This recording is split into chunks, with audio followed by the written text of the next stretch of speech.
ఓం శాంతి. July 24 తారీఖు 2024 ఉదయం మురళి. ఓం శాంతి. బాబ్దాదా మధువనము. ఈరోజు మధుర మహావాక్యాలు. బాబా చెప్తున్నారు, మధురమైన పిల్లలు, తండ్రి ద్వారా హోల్సేల్ వ్యాపారం చేయడం నేర్చుకోండి. మన్మనాభవ ఒక్కటే హోల్సేల్ వ్యాపారము, అనగా తండ్రిని స్మృతి చేయడం మరియు చేయించడం. మిగిలినదంతా రీటైల్ వ్యాపారమే. ప్రశ్న: తండ్రి తన ఇంటికి ఎలాంటి పిల్లలను ఆహ్వానిస్తారు? జవాబు: ఎవరైతే తండ్రి మతముపై నడుచుకుంటూ మరెవ్వరినీ స్మృతి చేయకుండా దేహసహితంగా దేహ సంబంధాలన్నింటి నుండి బుద్ధియోగాన్ని తెంచి ఒక్కరి స్మృతిలో ఉంటారో వారినే తండ్రి తన ఇంటికి ఆహ్వానిస్తారు. తండ్రి ఇప్పుడు తన పిల్లలను పుష్పాలుగా తయారు చేస్తూ పుష్పాలుగా అయిన పిల్లలను మళ్ళీ తన ఇంటికి ఆహ్వానిస్తారు. ఓం శాంతి. పిల్లలు తమ తండ్రి స్మృతిలో శాంతిధామము, సుఖధామము స్మృతిలో కూర్చోవాలి. ఆత్మ తన తండ్రినే స్మృతి చేయాలి. ఈ దుఃఖధామమును మర్చిపోవాలి. ఇది తండ్రి పిల్లల మధురమైన సంబంధము. ఇంత మధురమైన సంబంధము మరే తండ్రికి ఉండదు. మొదటి సంబంధము తండ్రితో, తర్వాత టీచరు మరియు గురువుతో ఉంటుంది. ఇప్పుడు ఇక్కడైతే ఈ ముగ్గురు ఒక్కరే. ఇది బుద్ధిలో గుర్తున్నా అది ఆనందకరమైన విషయము కదా. ఒకే తండ్రి లభించారు. వారు చాలా సహజ మార్గాన్ని తెలిపిస్తున్నారు. తండ్రిని, శాంతిధామాన్ని మరియు సుఖధామాన్ని స్మృతి చేయండి. ఈ దుఃఖధామాన్ని మర్చిపోండి. నడవండి, తిరగండి, కానీ బుద్ధిలో ఇదే స్మృతి ఉండాలి. ఇక్కడైతే ఎలాంటి చిక్కు పనులు, వ్యాపారాలు మొదలైనవేవీ లేవు. ఇంట్లో కూర్చొని ఉన్నారు. తండ్రి కేవలం 3 పదాలను స్మృతి చేయమని చెప్తారు. వాస్తవానికి తండ్రిని స్మృతి చేయండి అను ఒక్క పదము చాలు. తండ్రిని స్మృతి చేయడం ద్వారా సుఖధామము, శాంతిధామము 2 వారసత్వాలు గుర్తుకు వస్తాయి. అవి ఇచ్చేవారు ఒక్క తండ్రే. స్మృతి చేయడం ద్వారా ఖుషి పాదరస మీటరు పైకెక్కుతుంది. పిల్లలైన మీ సంతోషము ప్రసిద్ధి చెందినది. బాబా మనల్ని ఇంట్లోకి మళ్ళీ ఆహ్వానిస్తున్నారని, కలుసుకుంటామని పిల్లల బుద్ధిలో ఉంది. కానీ ఎవరైతే తండ్రి శ్రీమతమును బాగా అనుసరిస్తారో, వేరెవ్వరిని స్మృతి చెయ్యరో వారినే ఆహ్వానిస్తారు. దేహసహితంగా దేహ సర్వ సంబంధాలతో బుద్ధియోగాన్ని తెంచి నన్నొక్కరినే స్మృతి చేయాలని చెప్తున్నారు. భక్తి మార్గములో అయితే మీరు చాలా సేవలు చేశారు. కానీ ఇంటికి వెళ్ళే మార్గము లభించనేలేదు. తండ్రి ఇప్పుడు ఎంత సహజమైన మార్గాన్ని తెలుపుచున్నారు. తండ్రి కేవలం తండ్రే కాక శిక్షకులుగా కూడా అయ్యారు. సృష్టి ఆది మధ్యాంత జ్ఞానాన్ని కూడా వినిపిస్తారు. ఈ జ్ఞానాన్ని ఇతరులెవ్వరూ అర్థం చేయించలేరు. ఇప్పుడిక ఇంటికి వెళ్ళాలని, మళ్ళీ మొట్టమొదట సత్యయుగములో వస్తారని తండ్రి చెప్తున్నారు. ఈ చీచీ ప్రపంచము నుండి ఇప్పుడు వెళ్ళిపోవాలి. భలే మీరిక్కడ కూర్చున్నారు, కానీ ఇక్కడి నుండి తప్పకుండా వెళ్ళనే వెళ్తారు. తండ్రి కూడా సంతోషిస్తారు. పిల్లలైన మీరు తండ్రిని చాలా కాలము నుండి ఆహ్వానించారు. ఇప్పుడు మళ్ళీ తండ్రిని రిసీవ్ చేసుకున్నారు. మిమ్మల్ని పుష్పాలుగా చేసి మళ్ళీ శాంతిధామములో రిసీవ్ చేసుకుంటానని తండ్రి చెప్తున్నారు. మళ్ళీ మీరు నెంబరు వారుగా వెళ్ళిపోతారు. ఇది ఎంత సులభము! ఇలాంటి తండ్రిని మర్చిపోరాదు. విషయమైతే చాలా మధురమైనది, స్పష్టమైనది. తండ్రిని స్మృతి చేయండి. ఇదొక్క విషయమే ముఖ్యమైనది. వివరంగా అర్థం చేయించినా మళ్ళీ చివరికి తండ్రి తప్ప మరెవ్వరిని స్మృతి చేయకండని చెప్తారు. మీరు జన్మ జన్మల నుండి ఒకే ప్రియునికి ప్రేయసులు.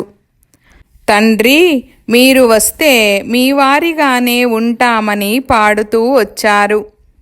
ఇప్పుడు వారు వచ్చారు కనుక వారి పిల్లలుగానే అవ్వాలి. నిశ్చయ బుద్ధి విజయంతి. రావణునిపై విజయాన్ని పొందుతారు. మళ్ళీ రామరాజ్యంలోకి రావలసి ఉంటుంది. కల్పకల్పము మీరు రావణునిపై విజయాన్ని పొందుతారు. ఇప్పుడు బ్రాహ్మణులుగా అయ్యి రావణునిపై విజయాన్ని పొందుతారు. రామరాజ్యముపై మీకు హక్కు ఉంది. తండ్రిని గుర్తించగానే రామరాజ్యముపై హక్కు ఏర్పడింది. ఇప్పుడు ఉన్నత పదవిని పొందేందుకు పురుషార్థము చేయాలి. విజయమాలలోకి రావాలి. విజయమాల పెద్దదిగా ఉంది. రాజులుగా అయితే అన్నీ లభిస్తాయి. దాసదాసీలందరూ నెంబరు వారుగా తయారవుతారు. అందరూ ఒకే విధంగా ఉండరు. కొందరు చాలా సమీపంగా ఉంటారు. రాజు రాణులు భుజించే ఆహారము, భండారములో తయారైన ఆహారము దాసదాసీలకు కూడా లభిస్తుంది. దీనినే 36 రకాల భోజనమని అంటారు. రాజులను పదంపతులని కూడా అంటారు. ప్రజలను పదమపతులని అనరు. అక్కడ ధనానికి లోటుండదు. ఈ లక్షణాలు దేవతలకే ఉంటాయి. ఎంతగా స్మృతి చేస్తారో అంత సూర్యవంశంలోకి వస్తారు. కొత్త ప్రపంచంలోకి రావాలి కదా. మహారాజు మహారాణులుగా అవ్వాలి. నరుని నుండి నారాయణునిగా అయ్యే జ్ఞానాన్ని తండ్రి ఇస్తున్నారు. దీనినే రాజయోగమని అంటారు. భక్తి మార్గములోని శాస్త్రాలను కూడా అందరికంటే ఎక్కువగా మీరే చదివారు. అందరికంటే మీరే ఎక్కువగా భక్తి కూడా చేశారు. ఇప్పుడు మీరు వచ్చి తండ్రిని కలుసుకున్నారు. స్మృతి చేయండని తండ్రి చాలా సహజంగా స్పష్టంగా అర్థం చేయిస్తున్నారు. పిల్లలు పిల్లలు అని తండ్రి పిలుస్తూ ఉంటారు. తండ్రి పిల్లలపై బలిహారం అవుతారు. వారసులైనప్పుడు తప్పకుండా బలిహారి అవ్వవలసి ఉంటుంది కదా. బాబా మీరు వస్తే మీపై మేము బలిహారమవుతామని, తనువు మనసు ధనముల సహితంగా బలిహారమవుతామని మీరు కూడా బాబాకు చెప్తారు కదా. మీరు ఒక్కసారి బలిహారమైతే బాబా 21 సార్లు బలిహారం అవుతారు. తండ్రి పిల్లలకు స్మృతి కూడా కలిగిస్తారు. పిల్లలందరూ నెంబరువారీ పురుషార్థానుసారము తమ తమ భాగ్యాన్ని తీసుకునేందుకు వచ్చారని అర్థం చేసుకోగలరు. తండ్రి చెప్తున్నారు, మధురమైన పిల్లలు, విశ్వరాజ్య పదవి మీకు జాగీరుగా మీరిప్పుడు ఎంత పురుషార్థం చేస్తే ఎంత పురుషార్థం చేస్తారో అంత ఉన్నత పదవిని పొందుతారు. నెంబర్ 1 నుండి ఇప్పుడు లాస్ట్ నెంబరులో ఉన్నారు. మళ్ళీ తప్పకుండా నెంబర్ 1లోకి వెళ్తారు. ఆధారమంతా పురుషార్థముపైనే ఉంది. పిల్లలను ఇంటికి తీసుకెళ్లేందుకు తండ్రి వచ్చారు. ఇప్పుడు స్వయాన్ని ఆత్మగా భావించి తండ్రిని స్మృతి చేస్తే పాపాలు సమాప్తమైపోతాయి. అదేమో కామాగ్ని, ఇదేమో యోగాగ్ని. కామాగ్నిలో కాలుతూ కాలుతూ నల్లగా అయిపోయారు, పూర్తిగా బూడిదైపోయారు. ఇప్పుడు నేను వచ్చి మిమ్మల్ని మేల్కొల్పుతాను. తమోప్రధానము నుండి సతోప్రధానంగా అయ్యే యుక్తిని తెలియజేస్తాను. ఎంతో సరళమైనది. ఇంతవరకు దేహాభిమానములో ఉన్నందున మీరు ఉల్టాగా తలక్రిందులుగా వేలాడుతూ ఉన్నారు. ఇప్పుడు ఆత్మాభిమానులుగా అయ్యి తండ్రిని స్మృతి చేయండి. ఇప్పుడిక ఇంటికి వెళ్ళాలి. తండ్రి తీసుకెళ్లేందుకు వచ్చారు. మీరు ఆహ్వానించారు, తండ్రి వచ్చారు.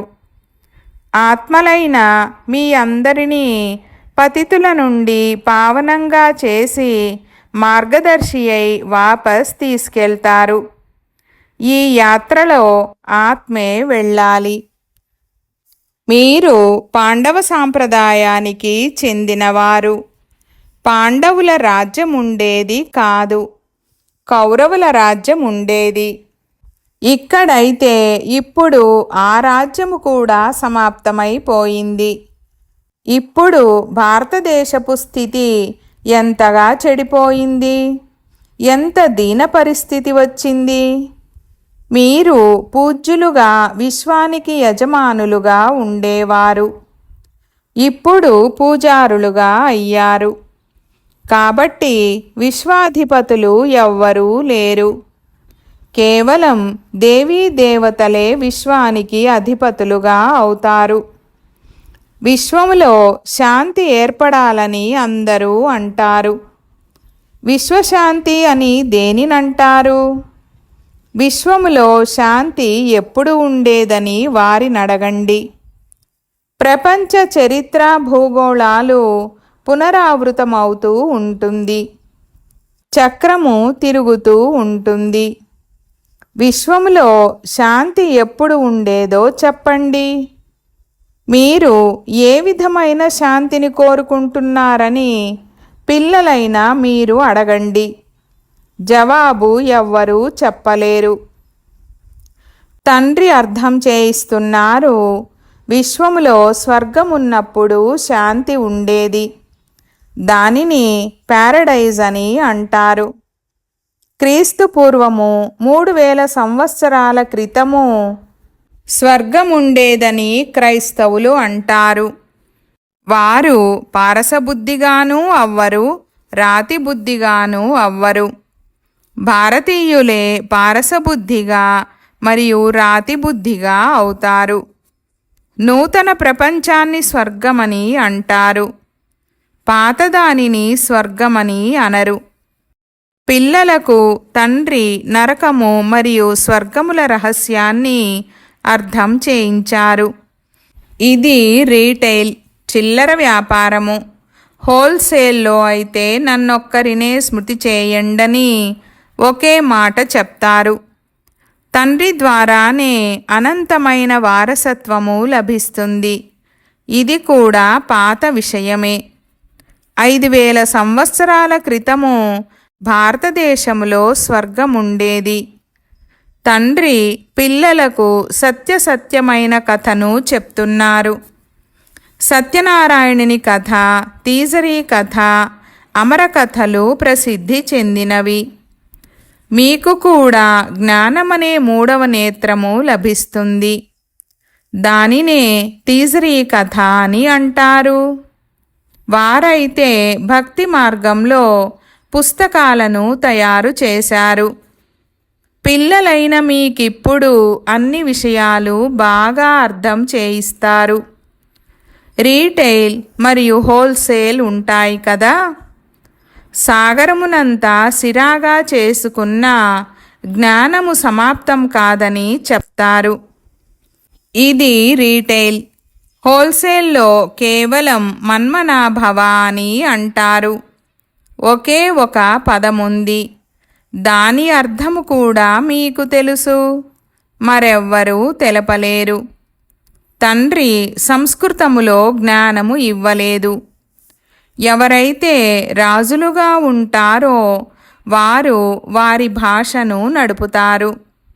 మనకు ఒక్క హిందీ భాషయే ఉంటుంది. మరి సంస్కృతాన్ని ఎందుకు నేర్చుకోవాలి? ఎంత ధనము ఖర్చు చేస్తారు? తండ్రి చెప్తున్నారు, నన్ను స్మృతి చేస్తే శాంతిధామము, సుఖధామాల వారసత్వము లభిస్తుందని మీ వద్దకు ఎవరు వచ్చినా చెప్పండి. ఇది అర్థం చేసుకోవాలంటే కూర్చొని అర్థం చేసుకోండి. ఇక మా వద్ద మరే విషయమూ లేదని చెప్పండి. తండ్రే అర్థం చేయిస్తున్నారు. అల్ఫ్ ద్వారానే వారసత్వము లభిస్తుంది. తండ్రిని స్మృతి చేస్తే పాపాలు నాశనమై మళ్ళీ పవిత్రంగా అయ్యి శాంతిధామానికి వెళ్ళిపోతారు. శాంతిదేవ అని కూడా అంటారు కదా. తండ్రే శాంతి సాగరుడు, కావున వారినే స్మృతి చేస్తారు. తండ్రి స్థాపించనున్న స్వర్గము ఇక్కడే ఉంటుంది. సూక్ష్మవతనములో ఏమీ లేదు. ఇవి సాక్షాత్కారాల విషయాలు. అలాంటి ఫరిష్తాలుగా అవ్వాలి. ఇక్కడే అవ్వాల్సి ఉంటుంది. ఫరిష్తాలుగా అయ్యి మళ్ళీ ఇంటికి వెళ్ళిపోతారు.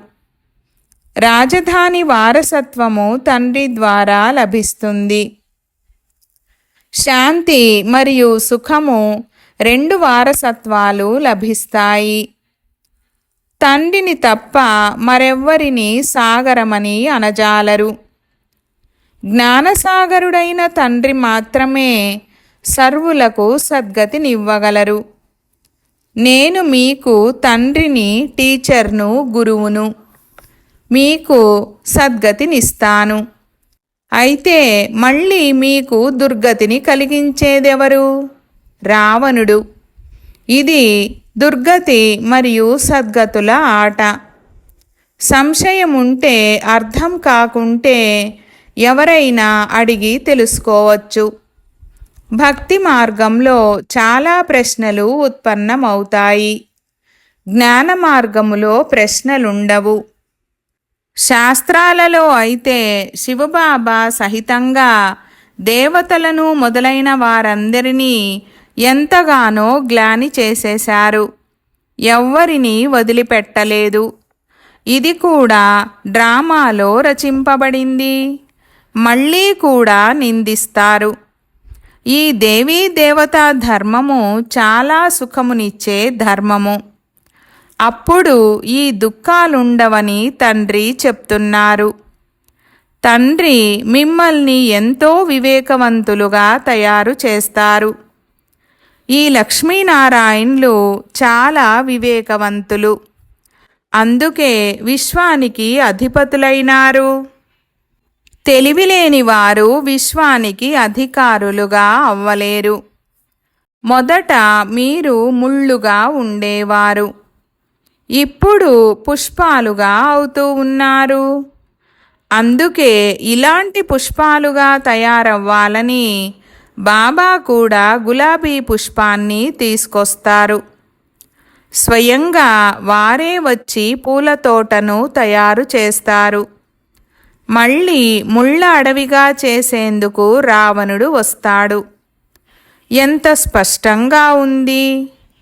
ఇదంతా స్మరణ చేస్తూ ఉండాలి. ఒక్కరిని స్మృతి చేయడం ద్వారా అందులో అన్నీ వచ్చేస్తాయి. తండ్రి ద్వారా వారసత్వము లభిస్తుంది. ఇది చాలా గొప్ప సంపద. శాంతి వారసత్వము కూడా లభిస్తుంది. ఎందుకంటే వారే శాంతి సాగరులు. లౌకిక తండ్రిని ఈ విధంగా ఎప్పుడూ ఇలా మహిమ చేయరు. శ్రీకృష్ణుడు అందరికంటే ప్రియమైనవాడు. మొట్టమొదటి జన్మ అతడిదే. అందువలన అతడిని అందరికన్నా ఎక్కువగా ప్రేమిస్తారు. తండ్రి తమ పిల్లలకే మొత్తం ఇంటి సమాచారమంతా వినిపిస్తారు. తండ్రి మంచి వ్యాపారి కూడా. ఎవరో అరుదుగా ఇటువంటి వ్యాపారాన్ని చేస్తారు. హోల్సేల్ వ్యాపారిగా ఏ ఒక్కరో కష్టంగా అవుతారు. మీరు హోల్సేల్ వ్యాపారులు కదా. తండ్రిని స్మృతి చేస్తూనే ఉంటారు. కొందరు రీటైల్గా వ్యాపారము చేసి మళ్ళీ మర్చిపోతారు. నిరంతరము స్మృతి చేస్తూ ఉండండని తండ్రి చెప్తున్నారు. వారసత్వము లభించిన తర్వాత స్మృతి చేసే అవసరం ఉండదు. లౌకిక సంబంధంలో తండ్రి వృద్ధుడైనప్పుడు కొంతమంది పిల్లలు చివరి వరకు కూడా సహాయకులుగా ఉంటారు. కొందరైతే ఆస్తి లభించిన వెంటనే తీసుకెళ్ళి సమాప్తము చేసేస్తారు. ఈ బాబా అన్ని విషయాలలో అనుభవము గలవారు. అందుకే తండ్రి కూడా ఇతడిని తన రథముగా చేసుకున్నారు. పేదరికము గురించి తెలుసు, ధనవంతుల గురించి తెలుసు. అన్నింటిలోనూ అనుభవి అయినారు. డ్రామానుసారము ఈ ఒక్క రథమే ఉంది. ఈ రథము ఎప్పటికీ మారదు. ఇది తయారు చేయబడిన డ్రామా. ఇందులో ఎప్పటికీ మార్పు ఉండదు. విషయాలన్నీ హోల్సేల్గా, రీటైల్గా అర్థం చేయించి చివరిగా మన్మనాభవ, మధ్యాజీభవ అని చెప్పేస్తారు. మన్మనాభవలో అన్నీ వచ్చేస్తాయి. ఇది చాలా గొప్ప ఖజానా. వీటితో జోల నిండుతుంది. అవినాశీ జ్ఞానరత్నాలు ఒక్కొక్కటి లక్షల రూపాయలతో సమానము. మీరు పదమాపదం భాగ్యశాలురుగా అవుతారు. తండ్రి ఖుషీగా ఉండుట, ఖుషీగా లేకపోవుట ఈ రెండింటికి అతీతులు. సాక్షిగా ఉండి డ్రామాను చూస్తున్నారు. మీరు పాత్రను చేస్తున్నారు. నేను పాత్ర చేస్తున్న సాక్షిగా ఉన్నాను. జనన మరణాలలోకి రాను. మరెవ్వరూ దీని నుండి తప్పించుకోలేరు. మోక్షము లభించదు. ఇది అనాదిగా తయారు చేయబడిన డ్రామా. ఇది కూడా అద్భుతమైనదే. చిన్న ఆత్మలో పాత్ర అంతా నిండి ఉంది. ఈ అవినాశీ డ్రామా ఎప్పటికీ నాశనము చెందదు. అచ్చా మీఠే మీఠే సికీలధే బచ్చోం ప్రతి मात पिता बाप दादा का याद प्यार और गुड मॉर्निंग। रूहानी बाप की रूहानी बच्चों को नमस्ते। हम रूहानी बच्चों की रूहानी बाप दादा को याद प्यार, गुड मॉर्निंग और నమస్తే నమస్తే బాబా నమస్తే. ధారణ కొరకు ముఖ్య సారము. 1వ పాయింట్. ఎలాగైతే తండ్రి పిల్లలకు బలిహారమవుతారో అదేవిధంగా తనువు, మనసు, ధనముల సహితంగా ఒక్కసారి తండ్రికి పూర్తిగా బలిహారి అయ్యి 21 జన్మలకు వారసత్వము తీసుకోవాలి. 2వ పాయింట్. తండ్రి ఇస్తున్న అవినాశి అమూల్య ఖజానాతో తమ జోలెను సదా నిండుగా ఉంచుకోవాలి. సదా మేము పదమాపదం భాగ్యశాలురమనే ఖుషి లేక నషాలో ఉండాలి. వరదానము. బ్రాహ్మణ జీవితం యొక్క ప్రాపర్టీ మరియు పర్సనాలిటీలను అనుభవం చేసే మరియు చేయించే విశేష ఆత్మాభవ. వివరణ. బ్రాహ్మణులుగా అవ్వడం చాలా గొప్ప భాగ్యమని బ్రాహ్మణ పిల్లలందరికీ బాప్దాదా స్మృతిని ఇప్పిస్తున్నారు. కానీ బ్రాహ్మణ జీవితం యొక్క వారసత్వము మరియు ఆస్తి సంతుష్టత. బ్రాహ్మణ జీవితం యొక్క పర్సనాలిటీ ప్రసన్నత. ఈ అనుభవంతో ఎప్పుడూ వంచితులుగా అవ్వకండి. మీరు అధికారులు. ఇప్పుడు దాత వరదాత అయిన తండ్రి విశాలమైన హృదయంతో ప్రాప్తుల ఖజానాను ఇస్తున్నాడు. కనుక వాటిని అనుభవంలోకి తీసుకురండి. అంతేకాక ఇతరులను కూడా అనుభవీలుగా చేయండి. అప్పుడు మిమ్మల్ని విశేషమైన ఆత్మ అని అంటారు. స్లోగన్: లాస్ట్ సమయం గురించి ఆలోచించేందుకు బదులు లాస్ట్ స్థితిని గురించి ఆలోచించండి. ఓం శాంతి.